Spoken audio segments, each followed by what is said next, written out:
Bismillah ar-Rahman ar-Rahim. Donc ici, vous avez tout d'abord des pièces. Des belles pièces qui datent de l'époque du prophète, sallallahu alayhi wa sallam. Rapprochez-vous, Inch'Allah, un peu. Donc ça, c'est des pièces en or, en fait. Ce qu'on appelle des dinars. Et c'est des pièces byzantines qui étaient utilisées ici dans la ville de Médine. À côté, vous avez des pièces sassanides. C'est des pièces en argent, cette fois-ci, ce qu'on appelle des dirhams, dans les textes, bien entendu, de l'islam. Et donc ça, c'est marqué un flous byzantiniya isturdimat fi al-Madina al-Munawwara ala ahdi Rasulillah sallallahu alayhi wa sallam. Donc ça aussi, c'est des pièces, par contre, de monnaie moindre, byzantine, utilisées à l'époque du prophète sallallahu alayhi wa sallam. Et ensuite, ici, vous avez des pierres qui ont été trouvées, bien entendu. Je disais ce matin, enfin tout à l'heure, qu'il y a énormément de pierres qui ont été trouvées. C'est tout un travail d'experts. Et qu'en France, on a des experts qui travaillent dessus, même des islamologues comme Julien Robin et d'autres. Non, il n'y a pas de problème, Julien Robin et d'autres. Et donc ici, par exemple, c'est quelques pièces qu'on a, où là, il est marqué, par exemple, c'est écrit « La ilaha illa ». Après, plus en bas, c'est marqué « Lillah wahdahu ». Et ensuite, c'est marqué « La sharika lahu ». Et donc, c'est des gravures qui sont très, très anciennes. Donc, les experts, après, ils essaient de dater, bien entendu, ces pierres-là. Comment ils font pour dater? Ils regardent aussi le style d'écriture. Il y a des experts aussi dans l'écriture de la langue arabe, d'accord? Voilà, donc bien sûr, là, ça n'a pas de sens, parce qu'en vérité, c'est une grande pierre.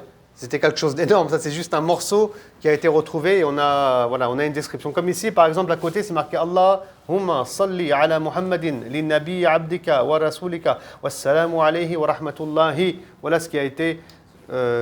Voilà. C'est comme ça d'ailleurs qu'on a su qu'il y avait Abra qui existait vraiment, parce que Abra, le gouverneur du Yémen, il y a des gens qui polémiquent dessus jusqu'à aujourd'hui, qu'il n'a jamais existé, mais on a trouvé, Julien Robin et d'autres. Les experts ont trouvé des pierres avec le nom d'Abra qui est cité, donc ça vient mettre un peu, ça vient clôturer un peu, en tout cas un minimum, la thématique sur l'existence d'Abra. Voilà. Ensuite ici, vous avez des lettres, les lettres qui ont été envoyées aux monarques étrangers à l'époque du prophète Mohammed sallallahu alayhi wa sallam.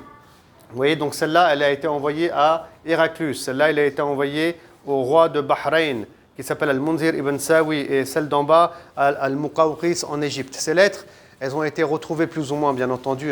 D'ailleurs, ça, c'est des originaux.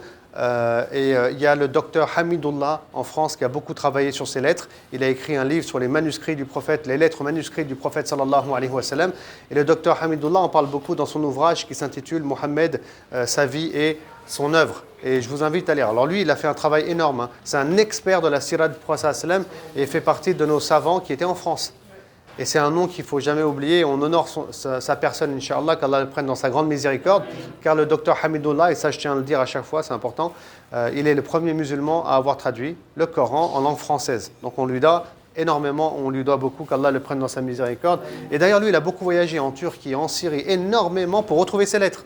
Ensuite, il les a examinées au carbone 14 pour connaître l'ancienneté de la feuille, du papier. Et ensuite, il a travaillé sur l'écriture. Et il y a tout un débat aussi chez les islamologues et chez les experts par rapport à ces lettres, est-ce qu'elles sont authentiques, pas authentiques. Pour lui, la plupart sont authentiques.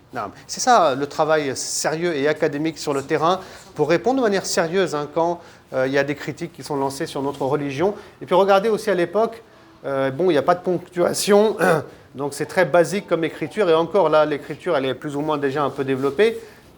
Parce que la langue arabe, bien entendu, s'est développée à travers l'histoire. Tout ce qui est fatha, kasra, damma, Soukoun, tout ça, ça a été mis en place par la suite par les musulmans qui ont développé la langue arabe. Barakallahu fikum.